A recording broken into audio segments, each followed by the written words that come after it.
fait pour ça. Ce soir, le coaching a fait du bien dans un moment du match où c'était très serré, où ça aurait pu basculer de l'autre côté, quoi. Ouais, la deuxième mi-temps est assez intéressante. En première, on a peiné à trouver des solutions. Et en deuxième, c'est vrai que les remplaçants nous ont apporté beaucoup de dynamisme. Et c'est vrai que ça a fait du bien. Tu prends un risque tôt? Enfin, vous prenez un risque tôt quand même, parce que vous videz le banc assez tôt. Vous avez fait rentrer personne jusque-là. Parce que Paris gagnant ce soir, oui, mais comme je te le dis, en première mi-temps, on peine sur les joueurs stratégiques, on peine à trouver les solutions. On a bien joué au large au début, ce qui était plutôt bien. Hein. Sauf qu'à un moment, leur rideau qui est très fort, hein, on le savait, nous a vraiment bien coincé. Donc on n'a pas réussi à rejouer autour, à rejouer en croisé pour revenir chercher les gros, repartir avec des pick and go, comme on l'a fait en deuxième mi-temps, pour les resserrer, faire des mauls, ce qui marchait bien aussi, ils se mettaient toujours à la faute. Ce qu'on a bien fait en deuxième mi-temps. Et on n'a pas réussi à le faire en première. Quand ils nous ont renvoyé le ballon, on a peiné aussi à leur renvoyer correctement. On faisait une moitié de chandelle qui ne servait pas à grand-chose, alors que sur un rideau comme ça, on sait que c'est compliqué et il ne fallait pas s'embarrasser, quoi.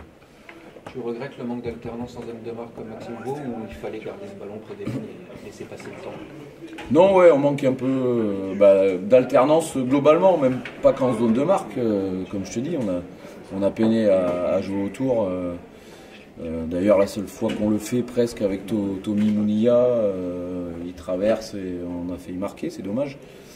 Donc, mais c'est bien qu'on ait ce qui est bien, c'est qu'on a des joueurs qui sont différents et qui nous apportent autre chose. Donc, quand on fait rentrer les gens, je pense que je suis content pour Clément Esteriola parce qu'il a vraiment apporté beaucoup d'envie, de dynamisme. Et voilà, il est différent de Marco, qui est plus dans le combat. Et lui, on sait qu'il a beaucoup d'appui, qu'il est vif et que ça nous a aidé aussi. Enfin, Joe Twino a fait une bonne rentrée aussi.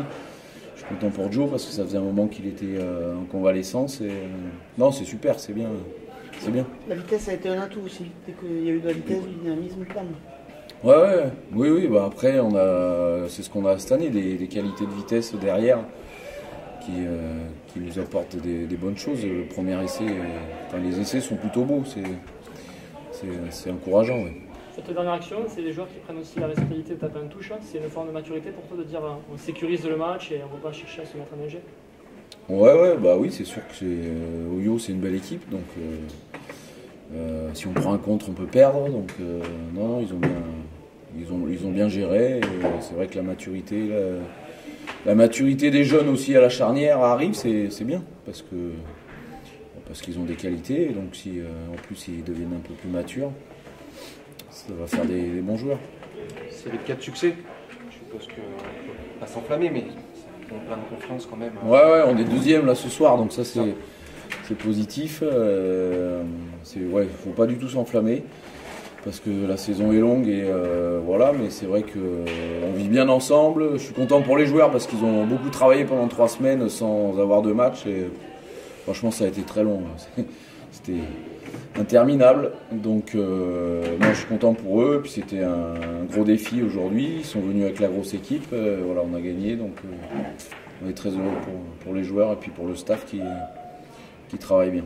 Sans faire injure aux autres adversaires, taper au Yonex à la maison, l'équipe, c'est quand même peut-être pas un match référence sur le contenu, mais c'est quand même une sacrée performance, quoi. Oui, écoute, on espère que les équipes viendront un peu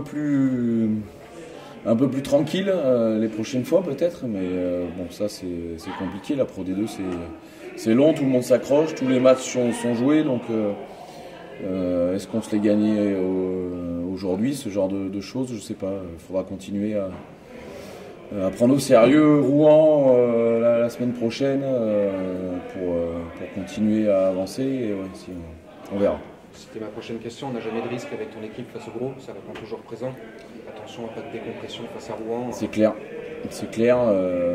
On verra. Je pense qu'on va relancer aussi peut-être certains joueurs parce qu'il y en a qui n'ont pas trop de temps de jeu. Donc ce sera important aussi peut-être de relancer sans tout chambouler, mais faire en sorte d'apporter de la fraîcheur et les joueurs qui tourneront qui rentreront, ils auront envie de faire un gros match contre Rouen, ce que j'espère.